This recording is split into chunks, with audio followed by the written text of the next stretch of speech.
Yesterday we were talking about the to look into the concept further, and also by distinguishing what are not suitable objects, then we put it aside.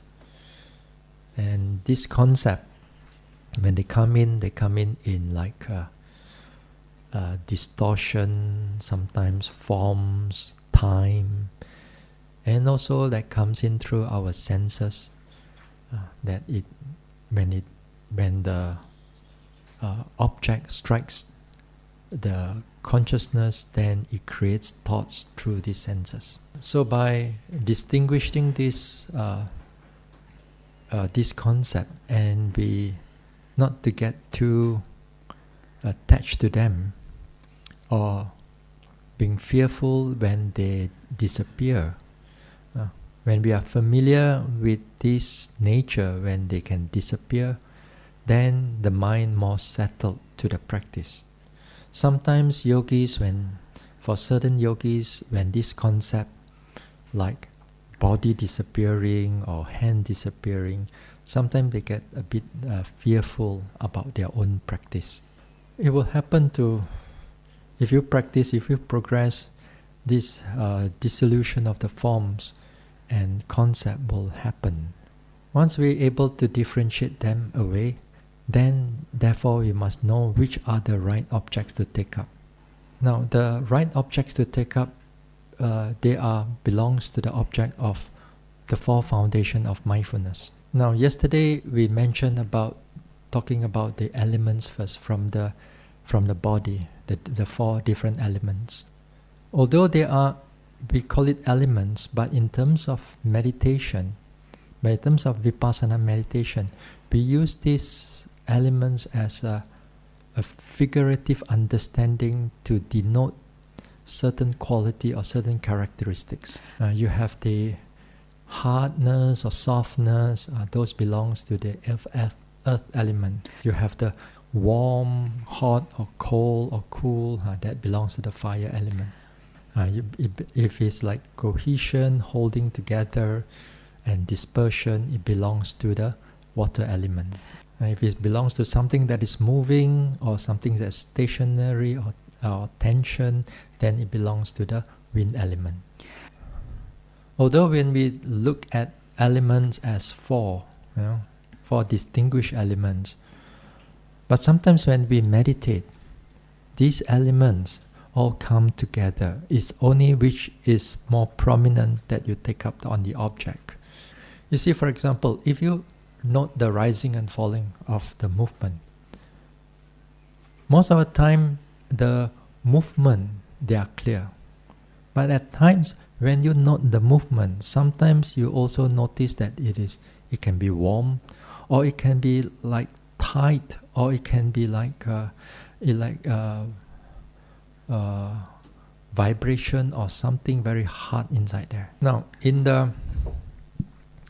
according to the text, it's mentioned that these four elements, it's only that three elements you can be directly seen. They said in the text that the water element you cannot directly notice. You see, hardness, softness, motion, this one you can directly note it quite evidently after a number of days. But water element is not something that we can directly notice. Take for example, if you sit down here, and you sit down and then you start to feel sweat coming out. You close the eyes, you feel that something is moving. You feel something is moving, something is maybe warm or something cold, but you still feel like something is dripping down. So immediately the mind thinks of it as sweat. Even sometimes, when you sit down, if this snot, come out from the nose, and it's dripping down, and that too, you're not supposed to take out, and you have to watch it, sensation. So even with that also, it's very easy for the mind to conceptualize it that this snot is coming out, or this sweat is coming out, because the mind, when it feels that thing, the concept is directly impact on it. To understand near towards what is water element. It's more like in the general part, we noticed it as something like heavy or something light. But if you pay attention to that heaviness as lightness, you'll find that there still got other sensation is within that heaviness or that lightness. For example, when you take note of your lifting, pushing, dropping, and let's say you take note of the dropping or the stepping, and you feel certain sensation arises in the bottom of the soles. Sometimes you notice that there's certain part there may be some heat over there, certain part there's a pressure, another part there is a stiffness or something like that. So, but all together they are staying in an area. So when it collected together, when they are coming, they are together, as the word cohesiveness. So it holds all the sensation, everything together over there. So too, like when you notice the rising and falling, and sometimes the rising and falling, you can notice different qualities like heat together with the warmness, together with the movement, all coming at the same time. That means indirectly we say that the water element is observed. So now you understand some degree of these elements. But tomorrow, when you come for your interview, don't start reporting, I note the wind element, I note the fire element. You're not supposed to say all those things. You're supposed to say, I note, it is hot, it is cold. You must say it in a conventional language. Because when you say wind element, it can mean a lot of things. It can mean walking also is a wind element. It can mean like something sensation, like it's like very certain tension over there. It's also wind element.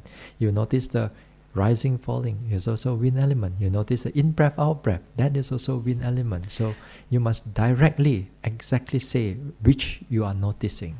I want to move to an area that a lot of times we don't really do it.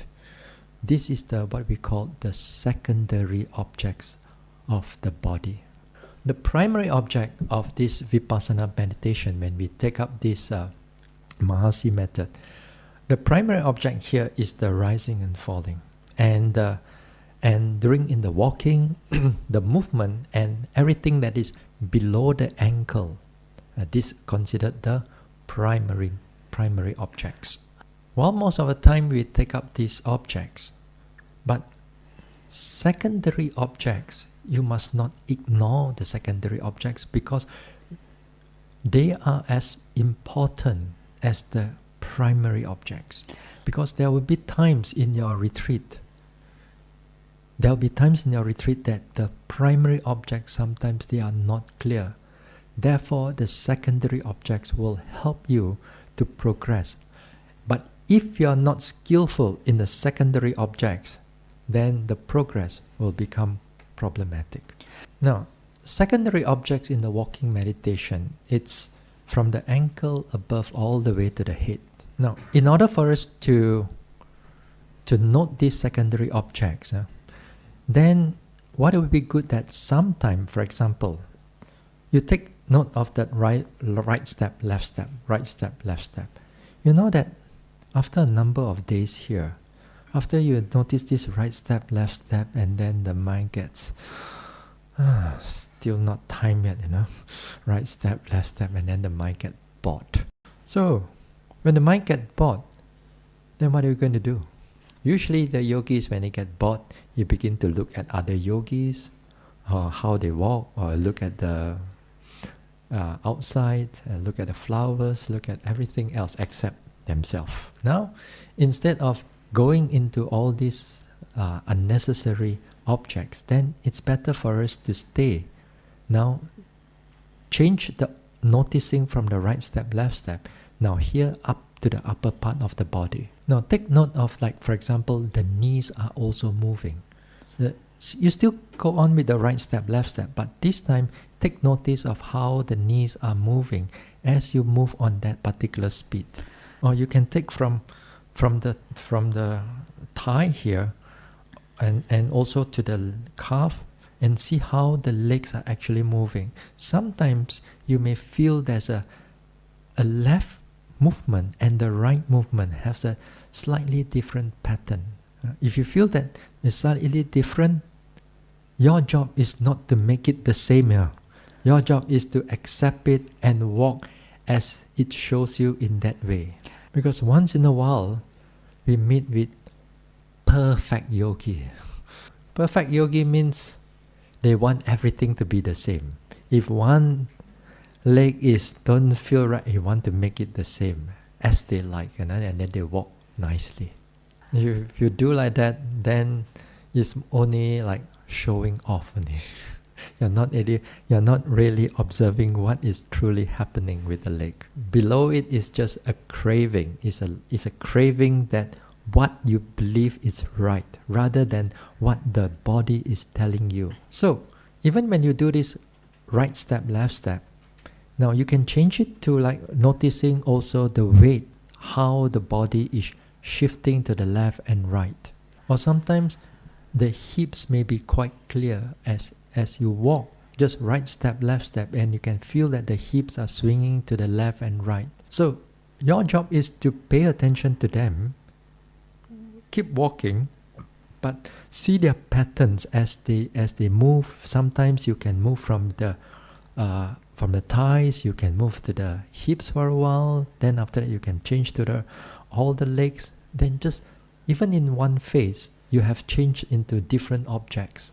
Or sometimes some of you, perhaps I've heard that you've been noticing the muscles are pulling here while walking here. Yeah, just for a while, take notice of how the pulling is like. So this is one area we can do, during in the walking meditation, especially when you go slower, and if the mind cannot able to register, then usually we go back to the slightly faster.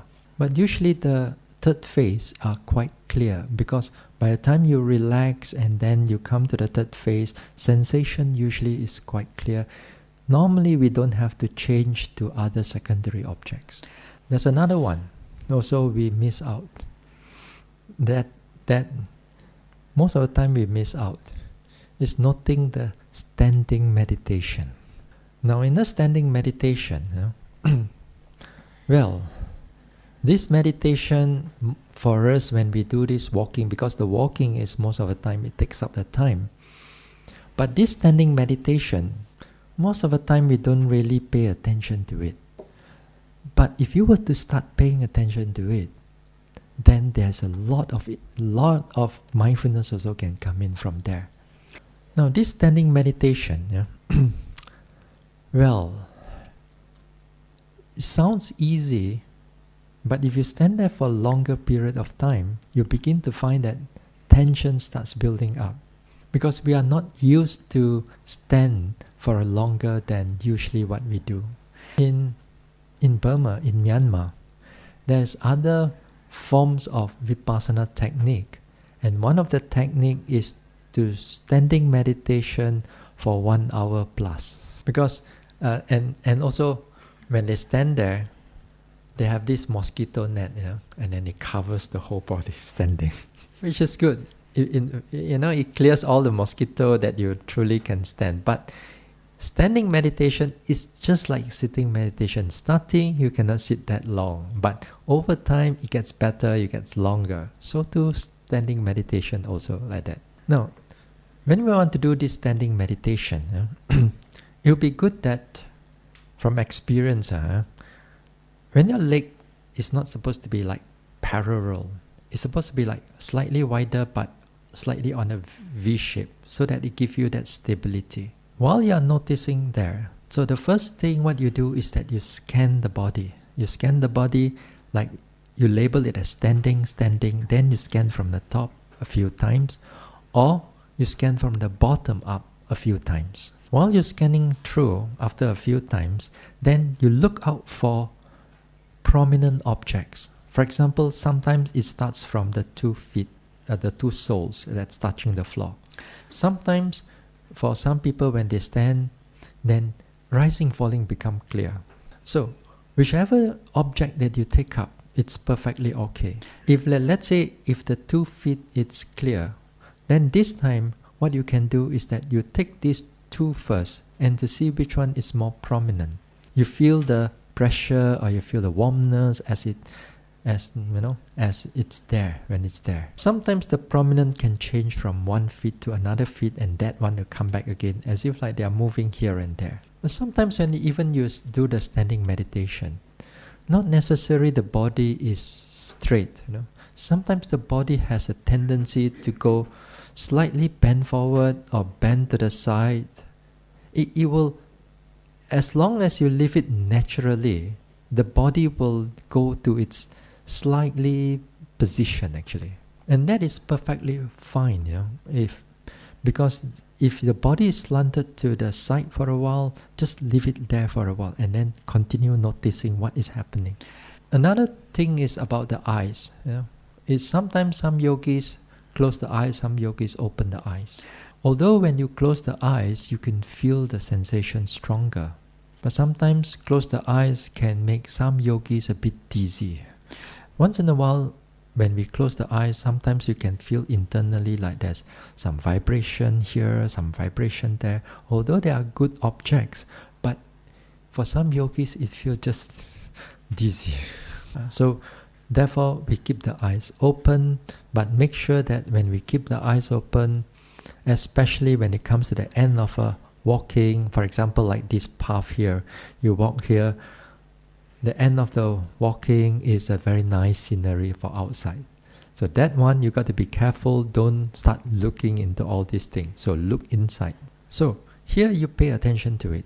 See how the sensation, how the structure of the body, feel the rising and falling. If thinking arises, not the thinking, not the planning, just like what you do in the sitting. Now in the beginning, when we start to do this standing meditation a little bit more longer, usually towards about 3-5 minutes, then the body starts to begin to tense up. Then during that time, when you feel that is enough, then either you start walking or you start turning and then start walking again. It takes you a number of standing for you to able to lengthen the time a little bit more. And sometimes this sometimes this standing meditation is also a good cure for drowsiness.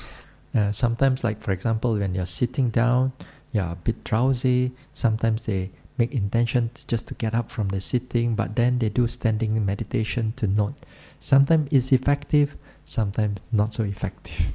Sometimes when you go to a certain place, the walking meditation is longer than over here and more spacious. But there are places like have more cramp and much more difficult to find walking space.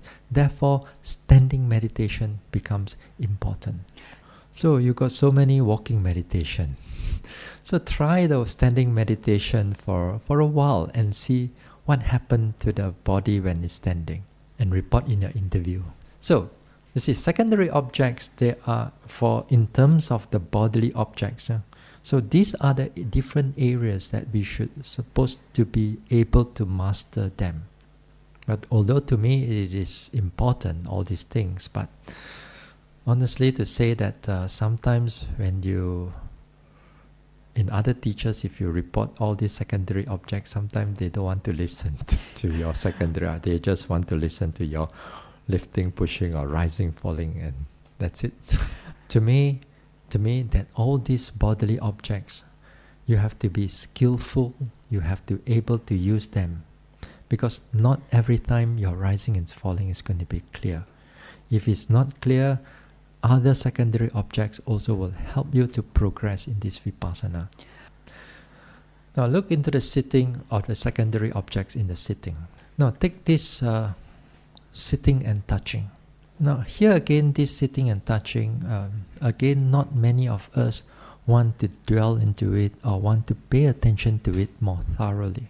Most of the time when they do sitting and touching, it's only like touch and go. So when you do in that way, that means it's only very surface on the sitting and touching. So in order for us to do this sitting and touching, now here, if let's say the main object, the rising and falling when it's not clear, then therefore we switch over to the sitting and touching, and then we start to pay thorough attention to it. Take about 3 to 4 or 5 areas which is prominent, which is clear to you. For example, when we start off with doing this sitting and touching, for me, let's do the easiest one first. Usually the hand is touching. Either you put your hands like that or you put your hands like that, it doesn't matter. If you put your hands in this way, that means it's one area. If you put your palms in like one at your thighs and the other one at the left thigh, then it becomes 2 areas. Or then again, another area which is clear is the buttock, the right buttock and the left buttock.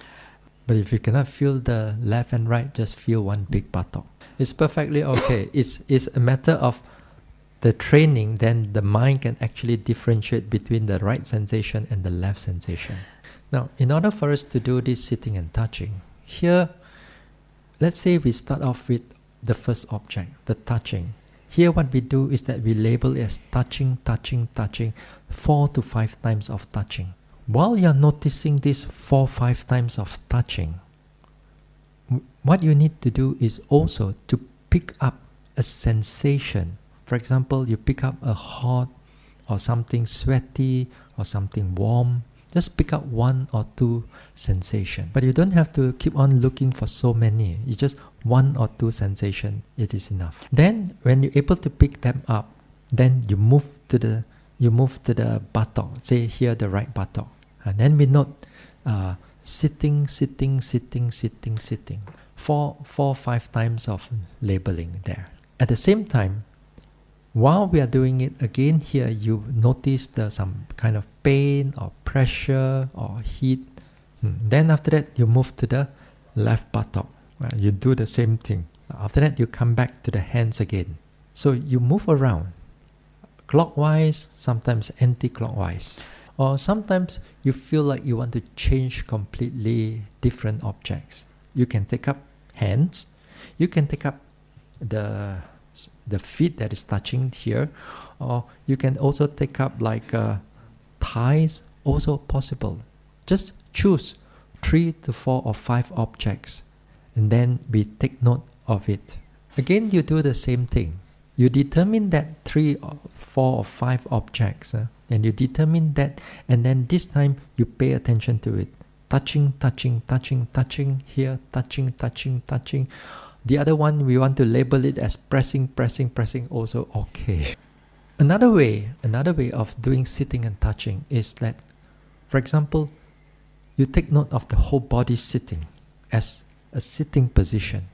Sometimes you can feel the as if like you're scanning through, you can feel like the whole sensation of from the head to the shoulder to the back to until the buttock. Another area you can back again to the hands or to the legs. Choose whichever you like. But then when you do this sitting and touching, you must not take it too many objects, like 10 or 20 objects. Again, like when too many objects, you will start thinking again. First one, second one, third one. Where is the fourth one? Is it this one or that one? At one time, I was taught to do 10 objects. By the time I reach number 5, I cannot remember which is number 6 and number 7. Sometimes some people want to use the lips like touching together. If it's clear to you, then by all means, then you take it as an object. If it's usually not clear, then forget about it. Because again here, mindfulness depending on what is clear to you. Now, when you take note of these objects, 3 or 4 objects, sometimes after you go through it, then sometimes one object, one area becomes more prominent, clearer. Therefore, when that one becomes more prominent, clearer, or something is changing there, then you let go of all the other objects and you take note of that one. That time, you just as if like an object or sensation or some pressure or whatever becomes prominent, then that time stay with it for a longer period of time. This technique this way of doing this sitting and touching, it is a very important technique that it's like your backup of your objects. When things doesn't go well, rising, falling doesn't go well, this one will be very helpful. When it happens, when you have to master these things, this way how to do it, because when it comes to drowsiness, sleepiness, it's going to be important for you. Or when it goes into restless mind, a lot of thinking, it can also help you to overcome it. Take for example, when you're drowsy. When you're drowsy and your drowsiness is coming in, and you know it's coming in, but your mind cannot able to pull out from it. So this time, you bring it over to the sitting and touching. But this time, the sitting and touching, you have to do it slightly faster compared to just now what I've mentioned. Touching, then you have to pick up something. And you must not stay in a one object for too long. Maybe it's only 3 or 4 noting, and you have to quickly pick up one sensation. The moment you pick up that sensation, you move to the next one, and again sitting, and you pick up one more, then you move to the other one. So therefore, that's why you have to able to determine exactly where you want to go. And therefore, you must know the mind, when it changes, it exactly know where to go. Immediately mindfulness starts coming in. Until sometimes again you do it clockwise, anti-clockwise, just move around for the whole purpose of making the mind start to work. That means you do a little bit faster, but at the same time you make sure you still pick up the sensation. The principle behind the sloth and torpor is that your energy has dropped. That means your clarity has dropped, and mental effort has dropped. Therefore, when we move it a little bit faster, we want to re-arouse back the energy by noticing the characteristic. That means you pick up a warm or a cold. Here, you bring in the mindfulness. Some people, when they do this sitting and touching when they are sleepy, they just do it very fast, Sitting, touching, titi, tata, titi, tata, titi, tata. After that, the mind becomes so bright, but not mindful. You do it, you have to pick up the sensation. The moment you pick up the sensation, the mindfulness and the effort comes together. Therefore, you overcome the sloth and torpor. Then after that, go back to your rising, falling, or whatever. Sometimes it works, sometimes it doesn't work, because sometimes the drowsiness is so strong.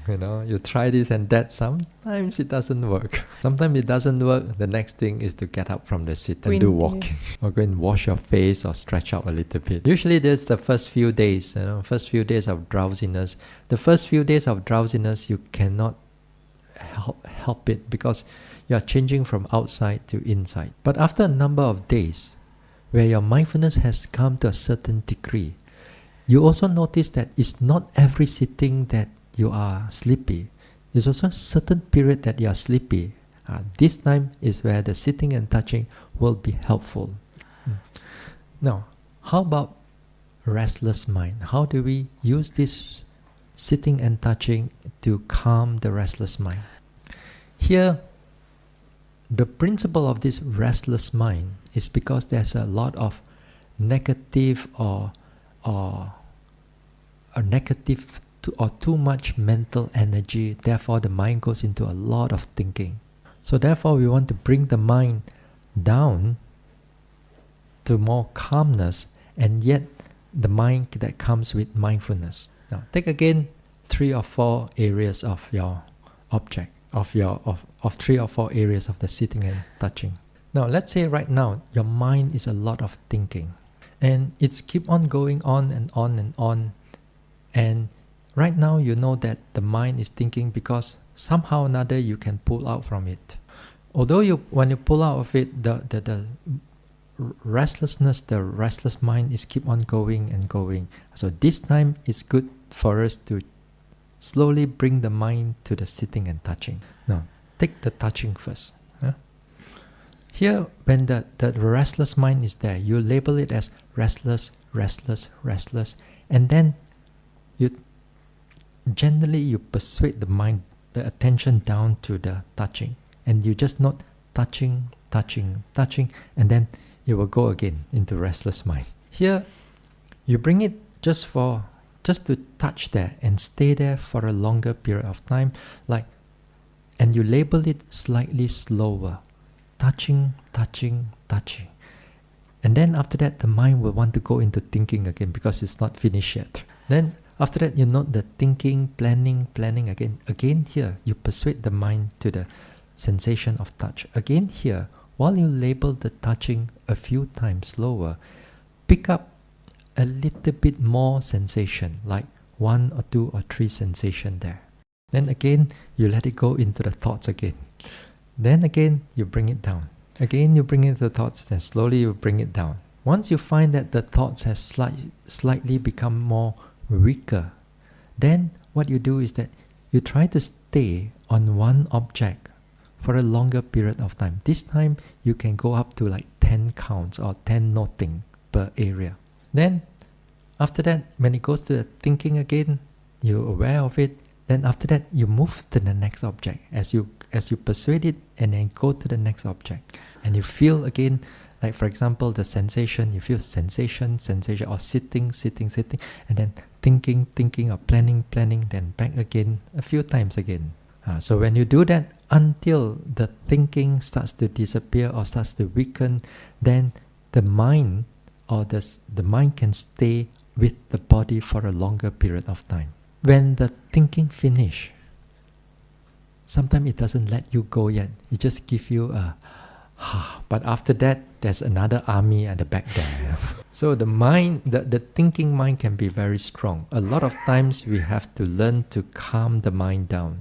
So this is one way. Here, the principle here about slowing it down is to bring about calmness and concentration. So the calmness and concentration, it comes together with that mindfulness because you are aware of something. So when these two come together, it helps to relax the mind. It helps to reduce that restless mind. You don't try to do this way when you are drowsy, touching. When you are drowsy, you should not use this way, because this way is only for restless mind. You get more sleepy. And then again, when you are restless, you don't push on it, sleep, thinking, touching. You even get explode inside there. As we go on to this vipassana further, there's what we call the softer mindfulness, and there's a effort or more energetic mindfulness. Take for example, maybe there's also other ways where we deal with this restless mind. Another way to deal with this restless mind is to directly look at it. Now you see the mind when it's restless, there's a lot of thinking is going on, and the thinking can usually be divided into 2 types. Either your thinking is like very random thinking and nonsense inside there, you don't even recall what is going on. But the other one is a specific story, keep on going and going. Now, let's say you go on a specific story and the mind is worrying or is keep on worrying about that story again and again. So this time when you pay attention to that worry, this time you soften the noting a little bit. Like, you know that the story is quite fast and the worry is there. So you just note it as worry.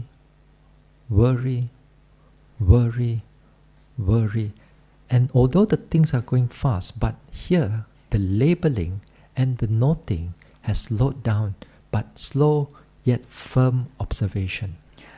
While it's observing it, you slow the labeling down, you slow the noting down, you still observe how the worry is there. As long as you are not inside the story or not inside the whole worry part, then you're fine. Then you note it, you see how the story, and then after that the thinking getting less until everything disappears. In other words, you turn that worry mind, or you turn that thinking mind into a Chittanupassana, or you're noticing the states of mind. Try and see. And then see whether what happened, and then again tell me in the interview. Okay, we stop here, then we'll continue tomorrow.